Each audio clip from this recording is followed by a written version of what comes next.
नमस्कार। आइए आज एक ऐसे प्राचीन दर्शन की दुनिया में चलते हैं जो ज्ञान को सिर्फ मान्य तक नहीं रखता बल्कि उसे सीधा अनुभव कराता है। ये यात्रा है उपनिषदों की, जहां आत्म का यानी खुद का असली दर्शन होता है। जरा सोचिए, एक शांत सुबह है और एक शिष्य अपने गुरु से एक बहुत ही गहरा सवाल पूछता है। गुरुदेव, ये जो पूजा पाठ है, ये जो सारे प्रतीक हैं, ये जो जंगल है, इन सब के पार क्या है? ये कोई आम सवाल नहीं था। ये उस खोज की शुरुआत थी जो हमें बाहर से अंदर की तरफ ले जाती है। तो उस शिष्य के सवाल का जवाब क्या था? जवाब छिपा है उपनिषदों में। पर सवाल ये उठता है कि आखिर ये उपनिषद हैं क्या? इनका मकसद क्या है? आइए इसी को समझने की कोशिश करते हैं। देखिए, उपनिषद शब्द का मतलब ही बहुत गहरा है। इसका सीधा सा मतलब है गुरु के पास सच्चाई और पूरी श्रद्धा के साथ बैठना। और ये कोई आम ज्ञान नहीं है। ये वो ज्ञान है जो अज्ञान को, मतलब हमारे भ्रम को, जड़ से मिटा देता है। लेकिन सोचने वाली बात है कि इन्हें बनाने की जरूरत ही क्यों पड़ी? जवाब सीधा है, क्योंकि इंसान हमेशा से कुछ बहुत बुनियादी सवालों के जवाब खोजता रहा है। सवाल क्या थे? सवाल वही हैं जो हम सबके मन में कभी ना कभी आते हैं कि भाई मैं कौन हूँ, मुझे दुख क्यों होता है, इस जिंदगी का मतलब क्या है, क्या भगवान मुझसे अलग है, मरने के बाद क्या होता है, और सबसे बड़ा सवाल, असली सच क्या है। और बस यहीं पर उपनिषद बाकी सबसे अलग हो जाते हैं। देखिए, ज्यादातर कर्मकांड हमें सिखाते हैं कि कैसे जीना है ना? लेकिन उपनिषद एक कदम आगे जाते हैं। वो पूछते हैं, जो जी रहा है वो कौन है? मतलब पूरा फोकस बाहर से हटकर अंदर की तरफ आ जाता है। अगर वैदिक ज्ञान को एक सीढ़ी की तरह देखें तो उपनिषद उसकी सबसे ऊंची पायदान है।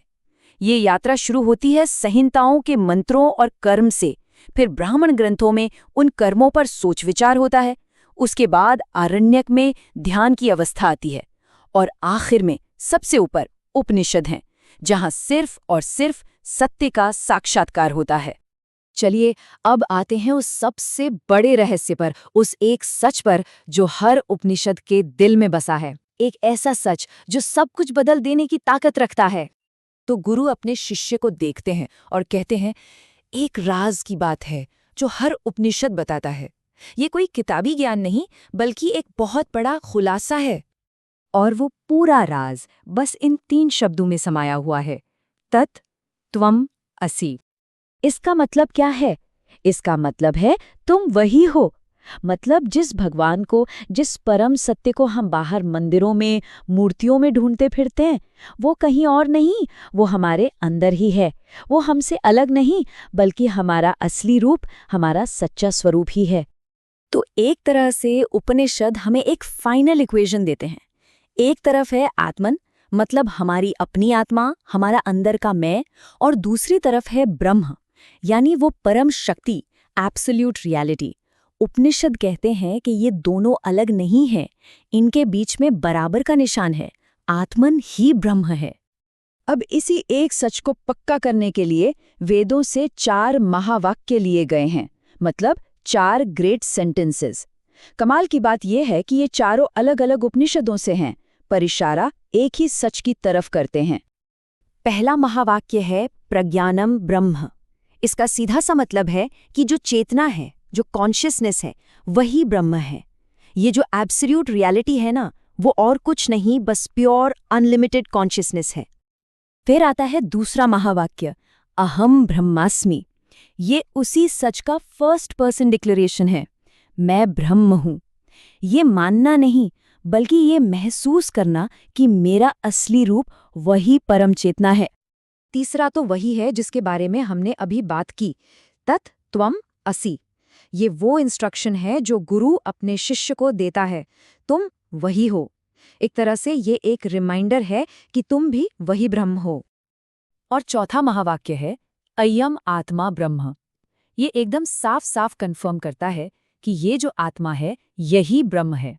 तो आत्मन और ब्रह्म के एक होने पर कोई शक ही नहीं बचता। अब यहाँ एक बहुत ही मजेदार बात है। उपनिषदों का मकसद किसी को कुछ मनवाना नहीं है, किसी चीज में विश्वास दिलाना नहीं है। उनका मकसद है सीधा अनुभव कराना, जानना, सिर्फ मानना नहीं। और इन दोनों में जमीन आसमान का फर्क है। देखिए, मुझे भगवान में विश्वास है, ये कहना एक बात है, लेकिन ये जानना, ये अनुभव करना कि मेरा असली रूप ही दिव्य है, ये बिल्कुल दूसरी बात है। उपनिषद हमें इसी दूसरे लेवल पर ले जाना चाहते हैं।